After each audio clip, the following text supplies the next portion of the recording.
गोटे दहीबरार लक्षण सब कौन कहले देखी आपण मैंने जदि जानी।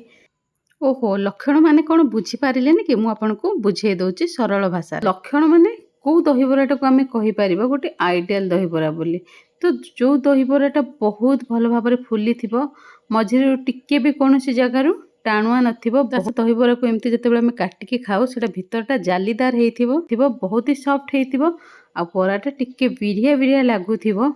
सेमिति बरा को आम नॉर्मली आइडियल दहीबरा जोटा आम मानक हिसाब रे ता सांगरे टिके राग राग आलुदम मसलादार आउ टिके पानिया पानिया घोगुनी आ ता सांगरे नॉर्मली आम नहीं थाउ सेव बा आमर जोटा कॉर्नफ्लेक्स कहती मक्कार जोटा नमकीन जोटा कहती से जिनसा आ टिके से पियाज पड़ी थाए कंचा लंका टिके दही रे दला होता है सेमती भाव में नॉर्मली निया जाए। आ एठी तो नॉर्मली सेव वगैरह किसी मिलेनी तो से ये मुझे गोटे नहीं आलू भुजिया कॉर्नफ्लेक्स नमकीन टा भी ये नॉर्मली मिलेनी। तो यहाँ मुझे गोटे ऑर्डर प्रिपरेशन आज करी सागर खावाई भी सेम जिनसा बनई।